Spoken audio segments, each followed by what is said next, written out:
Cuplikan PowerPoint episode kali kalau ini. kita nih ya, mungkin di Instagram banyak ya yang menawarkan konsultasi gizi untuk menurunkan berat badan biasanya. Iya, betul. Itu berbayar.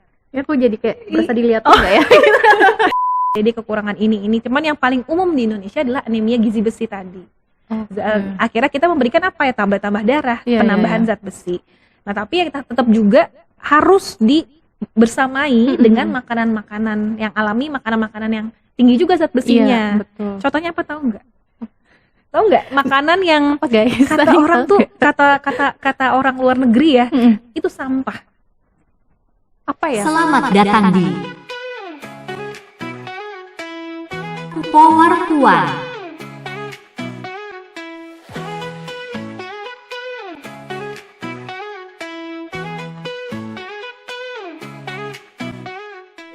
Hai Sobat Puan, kita ketemu lagi bareng Dede di podcast Power Puan. Nah, untuk episode kali ini istimewa banget. Kita sudah kedatangan narasumber tamu, seorang nutrisionis. Ada yang tahu nggak sih nutrisionis itu apa? Ini aku pas dikasih tahu episode kali ini siapa nih? Wah, nutrisionis keren banget nih. Ini sudah ada Kak Alvanisa Ilmaladuni. Halo Kak Alvanisa, panggilannya siapa nih? Kalau Fani. Simple Fani. Fani. Oke, Kak Fani. Iya. Ya oke. Halo Kak Fani. Halo, Kak Dede. Salam kenal. Boleh mungkin Kak Fani bisa sapa Sobat Puan di rumah? Halo Sobat Puan di seluruh Indonesia. Oke, Kak Fani ini adalah seorang nutrisionis. Betul. Ininya aja, title-nya aja, profesinya keren banget nih. Mungkin lebih susah ngomongnya nutrisionis gitunya. Sebenarnya nutrisionis ini apa sih Kak, kalau boleh tahu nih? Apakah ini sama dengan tenaga kesehatan yang lain, atau apa yang membuat beda nutrisionis? Oke. Mungkin biar Sobat Puan tahu nih. Jadi untuk Sobat Puan dimanapun teman-teman berada, dan juga untuk Kak Ade ya. Jadi nutrisionis ini sesuai dengan judul depannya, nutrisi. Nutrisi pasti ngomongin soal gizi. Kalau soal gizi itu pasti ngomongin aktivitas paling purba yang manusia pernah lakuin. Apa itu? Makan. Iya. Jadi sebenarnya simpelnya gini. Ahli gizi itu atau nutrisionis itu akan ngurusin apapun yang kita makan dan efeknya sama badan kita. Dan kalau kita nggak makan ini gimana? Kita makan itu gimana? Kalau misalnya kita kebanyakan ina-inu, kurang ina-inu tuh semuanya ahli gizi yang paham. Gitu. Wow, menarik banget. Ini malah bikin deg-degan ya, karena sebenarnya aku suka banget makan. Jadi kayak, nih gimana nih ngobrolin makan sama Kak Fani nih, kayaknya agak-agak takut ya. Tenang aja. Tenang aja. Yang pasti salah satu dari PGS ya, pesan gizi seimbang, kita tuh harus mensyukuri keanekaragaman pangan Indonesia. Itu salah satu dari 10 PGS. Jadi memang salah satunya adalah rasa syukur. Kita mindful, itu bagian dari kesehatan loh, bagian dari pemenuhan gizi, bahagia. Jadi kalau makan tertekan, itu bukan makan yang benar tuh. Kalau diet tertekan, pasti bukan diet yang benar tuh. Walaupun kalau diet pasti tertekan ya. Jadi harus ngobrol sama ahli gizi biar tahu. Nah, kebetulan banget nih kan bareng sama Kak Fani nih. Oke, jadi ternyata ahli gizi tuh yang ngomongin semua nutrisi makanan asupan ya. Betul. Gitu ya. Jadi kalau misalnya bidan tadi memang khusus untuk persalinan, kesehatan reproduksi perempuan gitu kan. Kemudian ada dokter, ada perawat. Kalau misalnya penyakit tertentu sebenarnya tetap juga ya harus dikonsultasikan dengan ahli gizi. Betul. Wow. Jadi memang hampir semua, bukan nggak usah penyakit ya, untuk orang-orang yang sehat. Iya. Dari dia itu brojol ke dunia sampai menuju meninggalkan dunia, semuanya juga pasti kan selalu ada fase makannya. Iya. Nah jadi memang itulah urusannya ahli gizi untuk semua siklus kehidupan. Dari dia tuh bayi atau mungkin janin ya, sampai ia itu harus sakit dan harus meninggalkan dunia, itu juga pasti diurus sama ahli gizi. Tapi berdasarkan Permenkes 36 Undang-Undang Kesehatan nomor 36 tahun 2014, jadi di sini membedakan dua jenis profesi gizi. Yang satu nutrisionis seperti yang sekarang saya sedang lakukan, yang satu lagi dietitian.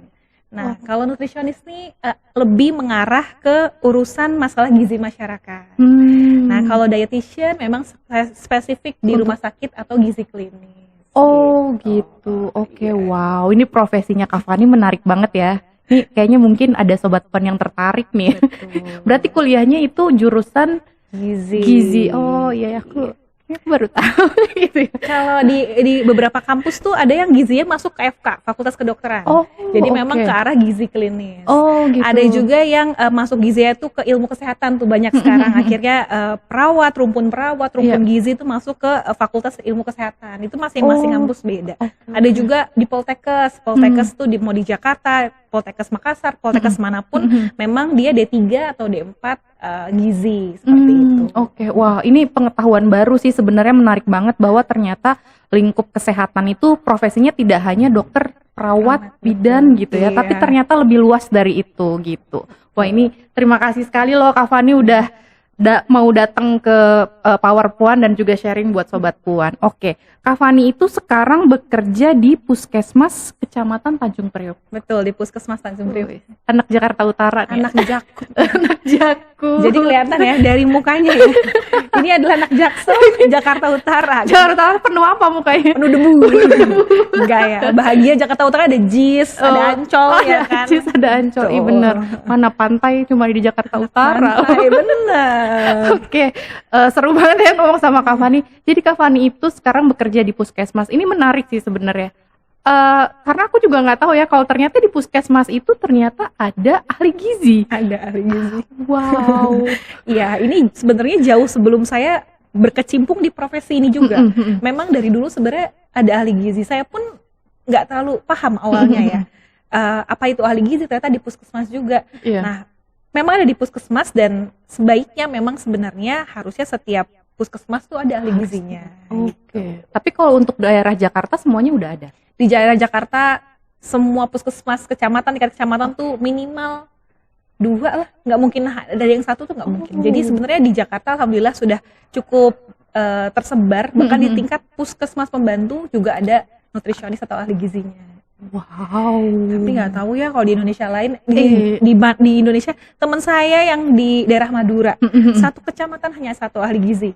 Atau bahkan geser ke Tangerang ya yang agak dekat sama Jakarta. Itu juga 1 kecamatan ada 1 atau 2 ahli gizi aja. Padahal kan kelurahannya banyak gitu ya. Belum lagi RT RW-nya juga banyak. Aduh, aku sebagai warga Bekasi kayaknya di Puskesmasku nggak ada nih ahli gizi. Ada. Oh, ternyata emang aku yang kurang main ke Puskesmas ya. Ada di Bekasi.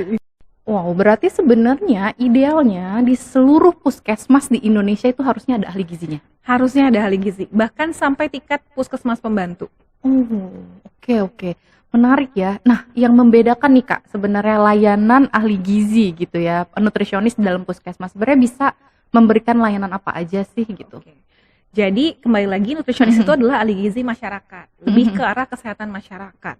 Jadi kalau di Puskesmas memang nggak usah Kak Dede ya, papa saya nanya, kamu kerjaannya apa? Di Puskesmas kenapa ada ahli gizi gitu. Nah jadi jawabannya itu ternyata memang kerjaan kami itu kompleks. Kami juga mengerjakan, melakukan konsultasi pada pasien seperti di rumah sakit, walaupun hanya dibatasi 1-2 komplikasi aja. Itu pun tergantung sama jenjang. Kayak saya S1 itu bisa 1-2 komplikasi yang ringan. Kalau sudah lebih dari itu harus dirujuk ke rumah sakit. Nah, itu bisa dilakukan di ahli gizi atau nutrisionis di Puskesmas. Nah, tapi lebih dari itu kami juga melakukan turun lapangan. Ngapain sih turun lapangannya? Tahu posyandu ya? Iya, tahu dong. Kalau posyandu biasanya dulu nih ya, sebelum ahli gizi sekarang banyak dan ditempatkan di mana-mana, kenalnya itu Bu Bidan di posyandu. Iya, betul. Betul ya. Sekarang kami datang, walaupun kami juga dipanggil bidan atau dipanggil Bu Dokter atau Pak Dokter ya. Jadi sebenarnya ahli gizi bertugas untuk melakukan pemantauan. Jadi kami tuh kerjanya tuh pertama kayak gini, terutama untuk masyarakat ya, untuk balita nih saya bicaranya.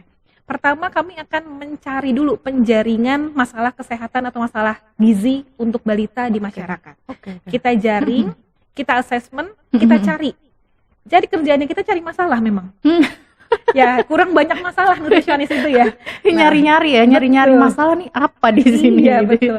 Dan posyandu itu kan gudang data ya, gudang data mostly banyak balita di wilayah. Iya gitu. Betul. Nah kemudian disitulah kita akan cari masalah. Kalau ada yang kurang gizi kayak misalnya weight faltering atau nggak naik berat badannya, ada prosedurnya. Kalau ada underweight atau berat badan kurang, kalau dia gizi kurang atau wasting atau bahkan gizi buruk yang severely wasting, itu memang udah ada prosedur dan tata laksananya. Walaupun nanti ujungnya apakah nanti nggak mungkin sendiri, harus berkolaborasi dengan dokter, perawat, bidan gitu. Dan tadi saya belum sempat nyebutin juga satu cabang gizi lainnya itu adalah gizi di bidang industri atau juga gizi di bagian catering. Nah, di catering pun sekarang harus ada ahli gizinya. Gitu. Wow, sebenarnya ternyata banyak sekali profesi yang tidak kita tahu ya. Kita cuma taunya dokter, perawat, bidan, udah itu aja gitu. Bahwa ternyata luas sekali. Dan itu menarik ya, maksudnya kita jadi lebih tahu spesifikasinya gitu loh. Jadi nggak semua satu profesi ini bisa paham untuk semuanya. Walaupun mungkin secara umum memahami kayak kami pun semua profesi kesehatan saya rasa sama ya. Akan belajar anatomi, fisiologi, penyakit-penyakit. Tapi kemudian akan yang membedakan itu adalah tata laksananya. Kalau dokter tentu saja lebih komprehensif. Semuanya dia bisa mengetahui. Untuk itu dalam satu tim biasanya dokter itu selalu jadi ketua timnya, kalau tim kesehatan. Nah, kemudian gizi itu tata laksana soal makan. Gak mungkin dong kalau berobat obat mulu yang dikasih, karena itulah peran kami ada di situ untuk mengatur makannya. Apalagi di tingkat masyarakat, di mana makanan itu sebagai obat utama. Betul. Iya. Betul. Jadi memang itu lebih ke preferensi banyak teman-teman saya. Saya pun sebenarnya lulusan yang gizinya itu di FK. Harusnya tuh klinisnya lebih banyak. Tapi ternyata saya lebih tertarik ke gizi masyarakat. Itu kan lebih ke arah peminatan ya.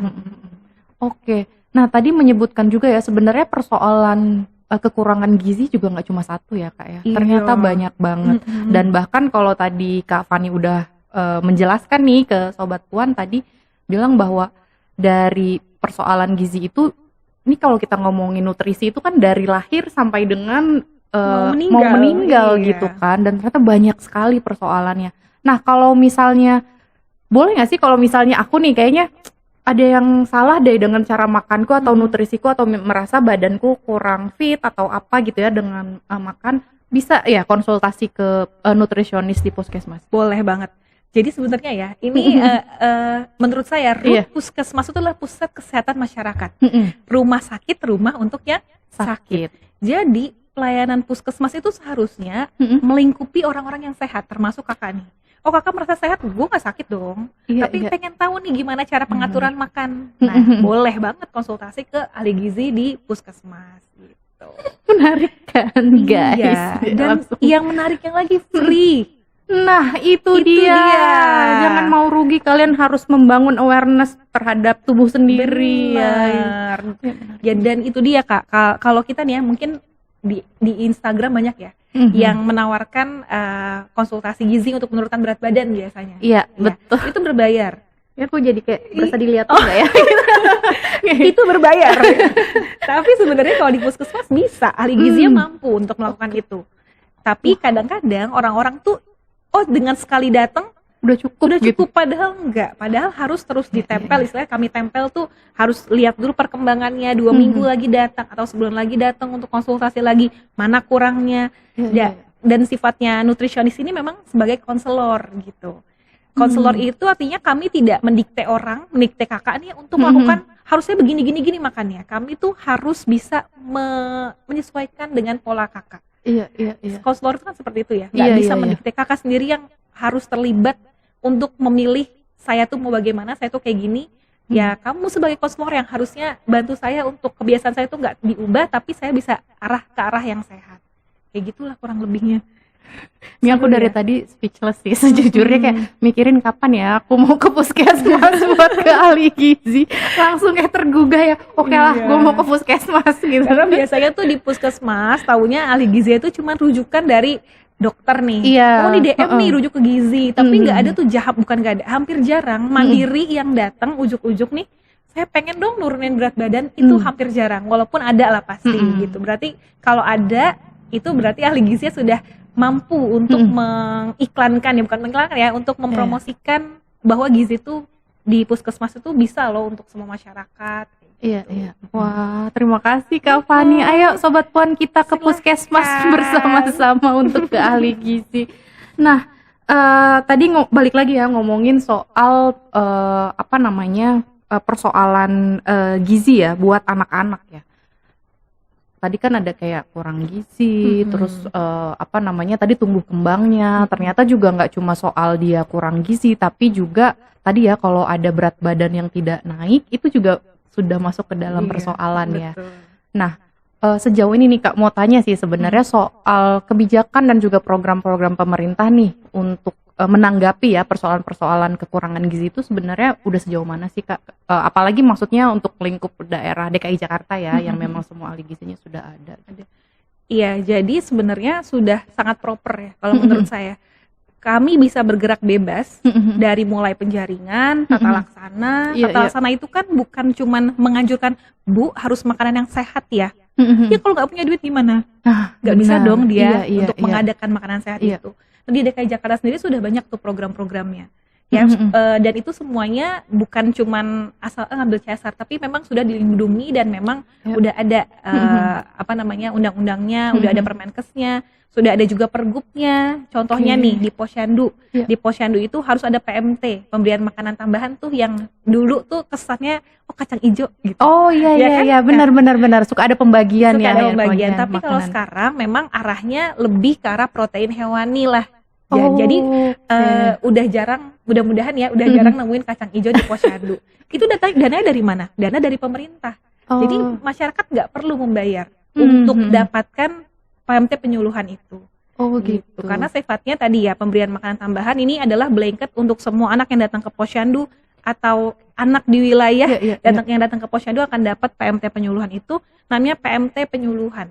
Penyuluhan itu artinya adalah untuk menyuluh, memberikan informasi dengan harapan ini loh snack yang bisa, memang bentuknya adalah kudapan ya.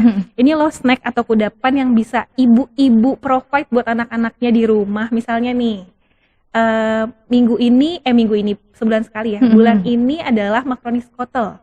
Sulit sekali seperti membuatnya. Padahal kalau misalnya di Posyandu aja bisa loh memprovide ini, tanya aja ke kader atau minta resepnya yang biasanya akan terpampang nih di meja PMT nih. Menu hari ini PMT-nya adalah skotel, makaroni skotel, kandungan energi bla bla bla bla semua tercantum dan akan dikasih tahu cara bikinnya gimana dan itu easy. Jadi sebenarnya PMT penyuluhan itu salah satu maksudnya adalah menghimbau bahwa ibu-ibu tuh bisa loh ngasih makan ini di rumah, nggak cuman mesti harus telur direbus aja gitu, biar anak-anaknya tuh bisa nyobain semua rasa gitu.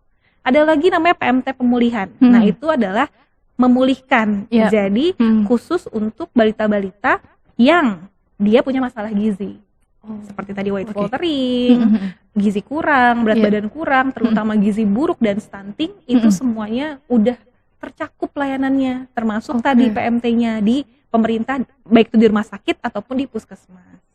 Itu bentuk ininya apa Kak programnya kalau yang PMT pemulihan itu? PMT pemulihan yang sekarang sedang berjalan itu memang untuk yang weight faltering atau berat badan nggak naik, kemudian untuk yang underweight atau berat badan kurang dan gizi kurang atau wasting ini menggunakan PMT lokal namanya, PMT dengan berbasis pangan lokal. Itu se-Indonesia, bukan cuma DKI, itu se-Indonesia juga melakukan. Kalau untuk gizi buruk gimana? Nah gizi buruk itu ada penanganannya sendiri dengan kalau pernah dengar F75, F100, Formula 75, Formula 100, nah itu nggak pernah denger ya. Ada Formula One ya tahunnya. Formula One balap ya, balap mobil. Nah itu untuk gizi buruk. Kalau untuk stunting ada lagi tapi nggak di puskesmas, di tingkat rumah sakit. Itu namanya PKMK. Jadi memang ada masing-masing. Jadi semua sebenarnya persoalan gizi itu sudah direspon ya, atau sudah ada program dan kebijakannya dari pemerintah ya. Bahkan gitu. pencegahannya pun ada. Sudah ada ya. Menarik sih sebenarnya. Balik lagi ke profesinya Kak Fani ya gitu. Kalau tadi ada persoalan untuk balita gitu kan, itu kemudian kalau yang remaja nih Kak sebenarnya. Nah, ini kalau ngomongin remaja kan kayak seru gitu ya, benar. Dan banyak sekali gitu programnya segala macam. Nah kalau misalnya persoalan remaja nih terkait gizi ya, itu sebenarnya apa sih, apa aja dan gimana tuh menjawabnya gitu? Kalau remaja dan ini terkait sama program, itu ada namanya tablet tambah darah, pemberian tablet tambah darah pada remaja putri. Nah ini untuk usianya antara 12 sampai 18 tahun, ya itu boleh berhak mendapatkan tablet tambah darah. Dan sifatnya ini blanket, artinya semua bisa dapat, minumnya tuh seminggu sekali, satu tablet 1 minggu sekali. Itu untuk mencegah anemia. Nah, terus yang untuk anemia gimana? Nah, kalau anemia memang penanganannya beda, nggak bisa tuh seminggu sekali dikasih. Ada namanya dosis terapi. Jadi pemberiannya tergantung anemia berat, sedang atau ringan. Itu harus ditangani di puskesmas. Oh, berarti kalau yang anemia itu sebenarnya udah bisa terdeteksi itu sebenarnya dari remaja ya? Bisa, bahkan kita kalau periksa aja bisa, mau balita pun bisa. Karena banyak juga loh balita yang anemia, akhirnya makannya udah oke nih, menurut ibunya makanannya udah oke, proteinnya tinggi makanan zat besi juga, tapi kok nggak naik ya berat badannya. Nah, itu lagi sekali lagi, berat badan itu sangat krusial ya untuk balita ya. Nah, itu bisa jadi dia anemia. Gitu, itu bisa banget. Tapi kalau remaja putri karena kita ada menstruasi, benar. Jadi memang concernnya jadi lebih ke remaja putri dibandingkan yang pria. Gitu. Iya. Nah, kalau misalnya tadi untuk remaja nih, sebenarnya kan selain nutrisi tadi ada anemia ya, pil tambahannya gitu, kayak yang ekstraknya ya, gizi tambahannya. Nah, kalau ada yang membedakan nggak Kak, selain tadi balita, remaja, kalau untuk yang usia produktif dan juga lansia tuh seperti apa sih pemenuhan gizinya? Kalau remaja dulu kali ya, remaja nih. Jadi tadi makasih Kak Ade udah menegaskan ya bahwa memang tablet tambah darah hanya untuk penambahan. Ya, dengan khawatir karena kebiasaan survei membuktikan bahwa remaja di Indonesia itu makanannya tuh tidak berkualitas kalau saya bilang. Mungkin banyak kenyang tapi nggak berkualitas ya. Nah, itu akhirnya pemerintah menginisiasi dengan adanya penambahan tadi. Suplementasi tablet tambah darah. Tapi utamanya dari mana? Utamanya dari makanan. Nah, makanan yang tinggi apa? Kalau untuk remaja, kita masih fokuskan untuk tinggi protein, tetap tinggi kalori. Karena apa?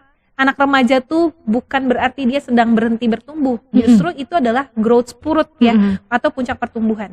Kalau untuk perempuan nih, puncak pertumbuhannya sebelum setahun atau 1,5 tahun sebelum menark atau sebelum mens pertama.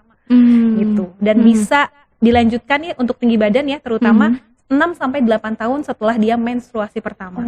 Hitungannya setelah mens gitu. Setelah mens itu udah mulai sedikit untuk penambahan tinggi badannya.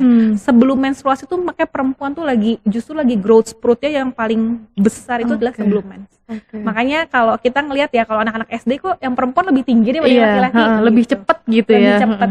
Nah, kalau laki-laki beda. Laki-laki itu setelah dia puber, setelah mimpi basah, baru mulai itu terjadi growth spurtnya di sana.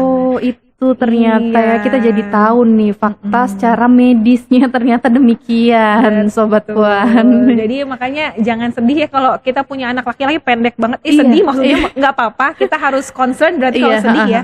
Tapi memang kalau secara alamiah dan secara fungsional tubuh tadi baru naik tinggi badannya tuh yang kalau laki-laki adalah habis dia mimpi basah atau sudah masuk ke masa pubertas. Jadi kebalikan dari anak perempuan gitu ya. Nah, kalau yang tadi nih selanjutnya ya, untuk yang pemenuhan gizi yang usia produktif nih, kayak aku usia produktif kan. Seperti usia produktif dan juga yang lansia nih seperti apa sih gitu? Beda lagi, kalau produktif sama lansia tuh stressingnya akan beda, penekanannya akan beda. Kalau untuk yang produktif sama, kita tuh pasti butuh energi, ya kalori dalam hal ini, kemudian protein, karbohidrat, lemak gitu. Tapi memang kalau untuk usia produktif, sesuai sama berat badan ya, sekali lagi kita nggak bisa mengeneralisir jenis diet. Diet itu sangat personal. Iya, benar.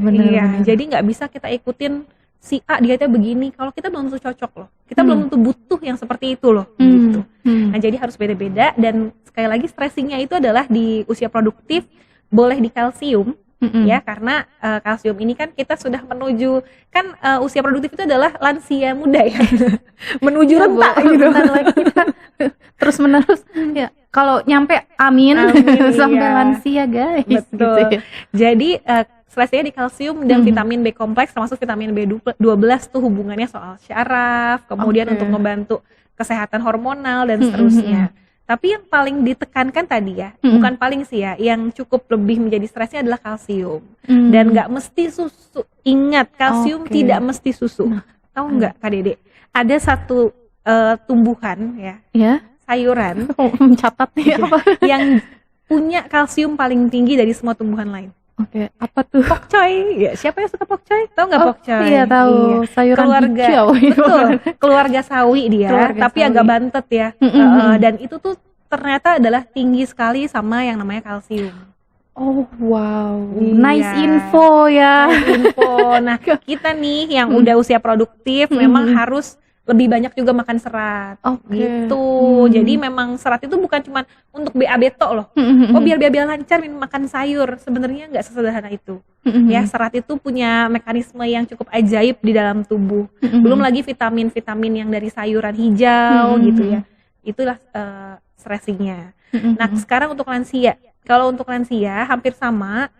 Kita ngomongin vitamin B itu hubungannya sama persyarafan. Iya. Nah, lansia ini memang sebagaimana yang sudah semestinya ya. Iya. Normatifnya itu ya, saya bilang. Normatifnya itu kalau lansia itu semakin tua seseorang kan metabolisme semakin rendah. Tuh. Benar. Kemudian perlistrikan di otak juga Iya. semakin tidak terlalu kuat. Iya. Untuk itu memang pada saat usia produktif kita harus menjaga tuh. Biar kita lansia dengan berjaya, bahagia, sentosa. Wow, berjaya, bahagia, sentosa. Oke. Yang pasti sehat itu termasuk dalam bahagia ya. Nah, jadi kita sudah mulai untuk minum makan sumber vitamin B atau B12 dan kalsium tuh ketika usia produktif dan dilanjutkan ketika lansia. Ditambah lagi serat. Nah, kalau lansia itu salah satu yang ditekankan juga adalah serat. Iya, Terutama ada serat ada dua nih. Oke. Larut air dan serat tidak larut air. Iya. Banyak loh sebenarnya kalau dikupas ya. Tidak larut air itu yang biasa untuk BAB-nya lancar. Nah, kalau serat larut air itu yang nanti hubungannya sama gula darah, hubungannya sama tensi darah dan seterusnya. Itu ditekankan untuk lansia seperti itu. Selain dari vitamin B12 dan vitamin B kompleks. Tadi yang serat larut air dan tidak air tuh contohnya kayak gimana nih Kak Fani? Oke. Kalau serat larut air itu ini agak jorok nggak apa nih ngomong BAB nih. Nggak apa ya. Nggak apa-apa. Kalau serat yang tidak larut air itu yang akan memudahkan jadi kalau saya mau mengimajinasikan ya, usus itu kan berbelit-belit ya, gitu kan. Nah, itu adalah memang salah satu jalur untuk sistem pencernaan sampai nanti jadi feses atau BAB. Nah, serat itu dia itu berfungsi untuk ngumpulin nih sisa-sisa makanan dalam tubuh kita, dalam usus kita. Jadi ibarat dia punya serat itu kan seperti sayur ya, banyak tali-talinya. Dia ngumpulin. Dikumpul jadi satu nih, ditambah air yang cukup, maka keluar akan hus, gitu. Enak. Nah, itu serat yang tidak larut air, fungsinya seperti itu.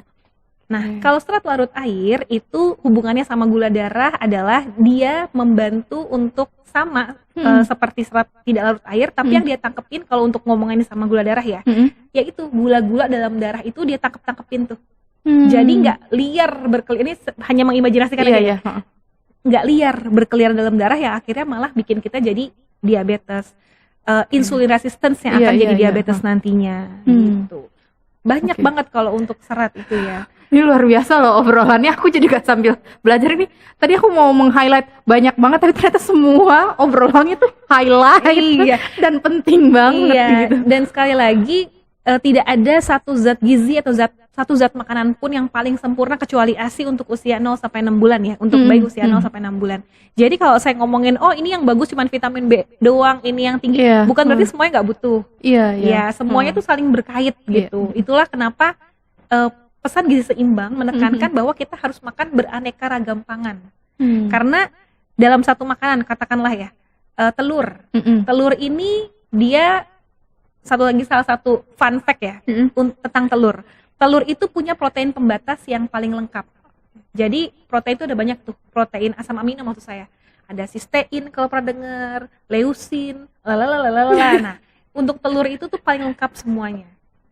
Tapi dia rendah di satu jenis yang ini, tapi tinggi di satu jenis yang itu. Gitu. Sedangkan daging sama, dia tingginya di A, tapi nggak tinggi di B. Artinya kita nggak bisa makan satu jenis makanan aja, harus semuanya untuk kebutuhan kita tercukupi. Gitu. Luar biasa nih. Aku tetap speechless obrolan kali ini. Aku seneng banget bisa ketemu dan ngobrol sama Kak Fani, ini luar biasa gitu ya. Tadi udah ngomongin soal pemenuhan gizi dari untuk balita, remaja, usia produktif dan juga lansia. Nah, satu lagi nih, kalau misalnya untuk perempuan Oke, spesifik perempuan. Spesifik perempuan ya, spesifik perempuan, ada nggak ya nutrisi khusus yang perlu dipenuhi untuk perempuan gitu terkait kesehatan reproduksinya? Oke, kembali lagi zat besi, asam amino, zat besi, kemudian asam folat, bukan asam sulfat, asam folat. Aduh, langsung pengen, seperti flashback ya. Seperti flashback Iya, ya. jadi asam folat, iya. Jadi ini di tablet tambah darah yang dikasih sama puskesmas ya, pemerintah itu memang bentuknya tablet, tapi dia tuh sudah mengandung asam folat dan juga mengandung zat besi, gitu, elemental. Jadi sebenarnya itu dua yang saling berkaitan. Itu dia. Kalau kita ngomongin soal reproduksi secara umum, perempuan yang masa reproduksi ya, itu paling ditekankannya di dua zat itu, zat besi dan asam folat.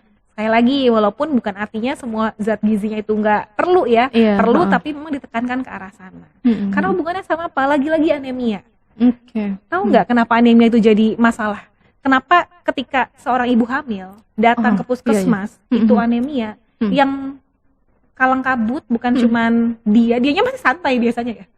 Orang itu santai. Yang kalang kabut tuh nakesnya. Jadi dalam anemia itu kan kurang hemoglobin. Kalau kita cek darah ada Hb namanya hemoglobin. Itu rendah. Fungsi hemoglobin itu sebenarnya sebagai transporter. Ibarat kata dari sini saya mau ke Bekasi. Naik mobil atau motor. Nah, hemoglobin itu mobil atau motornya. Yang diangkut apa? Yang diangkut tuh oksigen sama zat gizi yang udah kita makan tuh. Jadi kalau kita makan zat gizi, menghirup udara sebebas-bebasnya, tapi nggak ada yang ngangkut, nyampe nggak ke janin? Betul. Nyampe nggak ke otak ibunya? Jadi akhirnya ya itu dia. Jadi akhirnya nggak berefek apa-apa ke janinnya dan mengakibatkan ya tadi nanti BBLR, janinnya kurang nutrisi dan seterusnya. Stunting nantinya.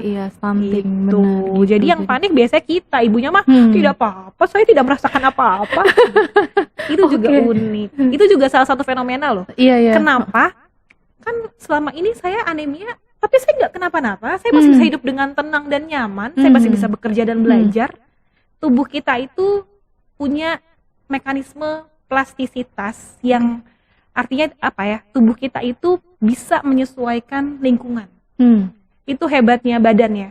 Jadi kalau kita belajar soal diri kita, badan sampai sel, termasuk gampang deh saluran pencernaan aja, itu kita akan bersyukur dan akan merasakan maha kuasanya Tuhan ya menciptakan manusia. Kenapa orang-orang yang anemia itu nggak ngerasain masalah dalam hidupnya? Karena badan kita tuh bisa beradaptasi dengan kondisi yang ada. Jadi otomatis gitu otomatis dia nggak akan kenapa-napa. Mungkin awalnya aja ketika udah mulai anemia nih, ngerasain 5L. Letih, lesu, lunglai, lalai, alay gitu enggak ya. Lemas ya. Nah, dari duduk ke bangun udah berkunang-kunang gitu. Tapi itu sebentar aja. Kalau didiemin tidak ada intervensi, lama-lama dia akan terus naik, terus terbiasa. Tapi badan kita sebenarnya sedang ada di survival mode. Mode bertahan. Sementara badan kita tuh bukan di mode bertahan. Itu baru minimalis doang. Sementara kita untuk anak remaja masih perlu penambahan gizi untuk kecerdasan otak, kenaikan tinggi badan dan seterusnya. Badan kita butuh imun untuk melawan semua radikal-radikal bebas dan seterusnya. Itu nggak bisa dilakukan. Jadi badan lagi survival mode aja. Nah, ketika datang intervensi nih, tablet tambah darah nih dimasukin, badan akan nolak. Kenapa sih nih orang gue gak kenapa-napa, tiba-tiba lu tambahin apaan lo gitu ya. Jadi efek di kitanya akan ngerasain biasanya mual. Kok saya minum ini jadi mual? Kok saya minum ini jadi pusing, gak nyaman? Itu sebenarnya ketika hal yang biasa terjadi udah biasa, tapi ketika dikasih sesuatu yang tambahan dalam artian mau menormalkan nih, gak jadi kurang, akan jadi bermasalah. Padahal itu sebenarnya lagi menyesuaikan. Badan lagi nolak dulu. Karena kebutuhannya tadi, kalau misalnya kita ngomongin wanita yang sedang dalam di usia produktif itu, bukan cuma buat dia doang. Ini hidupnya bukan cuma tentang kamu, tapi tentang keturunan kamu nantinya. Benar-benar. Gitu. Dan itu yang kadang-kadang ibu hamil tuh nggak rasa. Nah, peran ahli gizi di sini di puskesmas nih, pasti kan kalau yang kayak gini-gini ahli gizi dong. Saya nggak bilang bidan pasti bisa lakuin edukasi, dokter pasti bisa. Cuman yang lebih mendalam tentang itu tentu ahli gizi. Makanya ahli tadi gizi. profesi kembali ke topik awal, punya spesifikasi masing-masing, spesialisasi masing-masing. Nah itu akan saya cerita tuh. Kami akan cerita tentang apa tadi manfaatnya hemoglobin, kenapa jadi bahaya dan seterusnya. Gitu. Wah ini informasi yang sangat bagus ya. Ternyata bahwa tadi justru kita kalau misalnya punya anemia, atau biasanya sih orang tuh nggak menganggap anemia ya. Kayak cuma kayak kelamaan duduk kali. Bener. Jadi bangun-bangun agak pusing, ya udah istirahat dulu, tapi nggak akan ada pemeriksaan lanjut gitu loh. Atau nggak ada misalnya tadi ya ada pil nambah darah dan yang lain sebagainya. Padahal sebenarnya itu adalah suatu keadaan yang urgent gitu ya. Bahkan bisa mengakibatkan kematian gitu bahkan kan. bisa mengakibatkan kematian kalau didiemin aja ya. Iya, gitu. kayak Anemia ya memang mengakibatkan kematian tapi nggak serta merta ya. Nggak mungkin meninggal karena anemia, itu jarang banget ya. Kecuali dia memang ada penyakit lainnya, kan anemia juga macam-macam, ada jenis beda-beda nih, apa anemia A, B, C, D, kekurangan ini. Cuman yang paling umum di Indonesia adalah anemia gizi besi tadi. Akhirnya kita memberikan apa ya, tambah darah, penambahan zat besi. Nah tapi ya kita tetap juga harus bersamai dengan makanan-makanan yang alami, makanan-makanan yang tinggi juga zat besinya. Betul. Contohnya apa, tahu nggak? Tahu nggak makanan yang guys, kata orang tuh kata orang luar negeri ya, itu sampah. Apa ya? Hati ayam. Ya, hati ayam itu punya strata tertinggi yang pemilik zat besi terbanyak di seluruh jajaran bahan makanan yang ada. Ya. Hati ayam, pakcoy ya. Kan ini udah tadi kalsium. Pakcoy kalsium ini udah aku tulis ya guys ya. Jadi hati ayam itu termasuk yang tinggi zat besinya. Itu bisa jadi salah satu rekomendasi kami ahli gizi untuk ngomong ke ibunya, Bu seminggu usahain ketemu makan hati ayam 3-4 kali minimal seminggu aja. Kalau nggak bisa setiap hari kan nggak semua orang suka hati ayam. Iya. Jadi kita memberikan rekomendasi kayak gitu. Ketemu ya hati ayam gitu, ketemu ya sayuran hijau karena tinggi asam folat gitu. Wow, itu bagus banget ya. Jadi ternyata menjaga kesehatan itu nggak cuma untuk sekarang, untuk remaja, untuk usia balita gitu, karena itu akan berpengaruh nanti ke usia dewasanya, dan apalagi anaknya, keturunannya apalagi. Dan nggak cuma untuk perempuan ya berarti ya, laki-laki juga kan. Laki-laki juga kalau yang catin itu pasti akan masuk, nggak pasti ya, diperiksa, kemudian calon pengantin kan harus punya surat sertifikat layak nikah dulu nih, baru bisa nikah nih. Itu periksa ke sekarang puskesmas. ya, sekarang udah ada. Periksa ke puskesmas kalau ada masalah gizi, walaupun cuman obesitas atau mungkin kurus, itu pasti akan dirujuk ke kami. Ya, Gitu. untuk kami jelaskan dulu. Gitu. Jadi pemeriksaannya dari KUA juga akan ke puskesmas ya? Harus. Jadi kalau mau ke KUA harus ada sertifikat itu dulu ya. Yang mau nikah persiapan. Nggak cuma tepuk ini sakinah ya. Berpasang. Tapi itu bagus loh, ada filosofinya loh. Ini intermezzo. Iya, tapi ternyata juga tadi ya ada pemeriksaan juga nih ke ahli gizi juga. Wow, ini sebenarnya udah cukup komprehensif ya. Cukup komprehensif, cuman nggak semua orang tahu. Bahkan kita sering banget diundang sama KUA, bukan sering banget, selalu ya. Setiap bulan minimal 1 kali, minimal loh ini, untuk datang mengkuliahi, memberikan edukasi tentang stunting. In early stages banget kan. Calon pengantin harus tahu loh soal stunting. Karena yang selalu saya awali kalau ngomongin soal stunting itu, kita membicarakan atau mencegah stunting, melakukan pencegahan stunting itu seperti sedang merawat kehidupan. Karena bener-bener dari zero, dari hari 0 pertemuan antara ovum dan sperma itu udah mulai tuh cikal bakalnya. Jadi kalau ngomongin itu tuh ya seru banget, apalagi ke orang-orang yang catin, yang kita nih usia produktif, mereka sibuk kerja, nggak ada waktu buat mencari lebih lanjut tentang kesehatan. Jadi itu benar-benar hal baru buat mereka. Dan pertanyaan yang keluar tuh selalu seru-seru, selalu menyenangkan gitu loh, tentang bagaimana terus gimana caranya saya kalau misalnya nggak stunting, saya harus cari istri yang tinggi dong, gitu-gitu. Lah kalau di depan mata udah calon istrinya itu, kalau ternyata pendek, apakah tidak jadi? Kan nggak mungkin dong. Gitu. Oke. Oh, jadi sebenarnya udah ada ya, apa namanya, kayak calon pengantin aja sebenarnya itu udah, memang itu penting banget kan, karena tadi ya stunting itu nggak cuma pas udah lahir jadi stunting, tapi juga dari dalam kandungan ya, bahkan sebelumnya. Menarik. Ini obrolannya jadi panjang banget nih dan menarik banget nih. Nah, Kak Fani nih ngomongin soal tantangan kali ya. Tantangan sekarang tuh, maksudnya situasi saat ini nih, menurut seorang nutrisionis nih seperti apa gitu dalam pemenuhan gizinya gitu. Kalau dari kaca seorang nutrisionis ya, kami nggak akan ngomongin jauh-jauh soal ya nutrisi dan gizi dan makanan dan segala macamnya. Di Indonesia ini punya triple burden of malnutrition. Yang pertama ada yang kurang gizi, di saat yang bersamaan ada yang kelebihan zat gizi, obesitas, kegemukan, dan yang ketiga itu adalah mereka yang kurang gizi mikro. Kurang gizi mikro itu adalah kurang gizi yang kurang vitamin dan mineral. Salah satunya tadi anemia. Anemia tinggi loh di Indonesia. Ada juga yang kurang vitamin A. Ada juga yang kurang yodium walaupun sekarang udah jarang, tapi ada di salah satu pulau di Pulau Jawa loh, yang akhirnya menyebabkan gondokan. Ya. Itu juga masih ada. Jadi Indonesia tuh punya 3 itu. Di satu sisi banyak yang kurang, di sisi lain banyak yang kegemukan. Bingung nggak jadi ahli gizi? Bingung kan? Jadi malah dulu yang harus diurus gitu. Semuanya sama-sama berbahaya. Jadi itu yang salah satu kenyataan yang harus kita hadapi. Makanya ngomongin soal gizi sekarang bukan ahli gizi doang, bukan nutritionist doang. Akhirnya banyak juga yang sangat peduli dan akhirnya ya dia ikut meramaikan dunia pergizian. Walaupun banyak yang bagus, referensinya baik dan oke, banyak juga yang asal goblek. Dan akhirnya ya itu pinter-pinter kita untuk memilih informasi mana, ngikutin influencer mana, ngikutin nakes yang mana. Iya, benar ya. Jadi sebenarnya ahli gizi, nutrisionis sebenarnya juga kita berkaitan juga sebenarnya dengan gaya hidup ya, lifestyle gitu ya. Betul. Apalagi sekarang udah banyak nih makanan-makanan viral langsung rame gitu kan. Makanan apa yang di-recook gitu kan gitu. Influencer apa bikin apa langsung rame gitu kan. Cuman jujur saya sebagai anak milenial saya juga sangat memanfaatkan itu loh. Memanfaatkan dengan ini ya, kayak misalnya nih ya untuk balita. Banyak banget sekarang nih para content creator yang bikin makanan tinggi protein, tinggi kalori untuk balita dan mudah. Itu tuh mempermudah saya untuk ngasih edukasi ke ibu-ibu. Dulu ribet kan, saya harus dulu tuh berapa tahun yang lalu ya, maksudnya ya ketika 5 tahun lalu lah, saya harus nulis nih resepnya begini, caranya gini, ngebayangin gini. Kalau saya agak rajin, saya foto ya dulu saya tempel, udah gitu, nih Bu cara masaknya. Dulu kan kayak buku cookbook kan semua gitu ya. Iya benar-benar. Nah kalau sekarang, nih Bu nih saya kasih linknya ya Bu ya.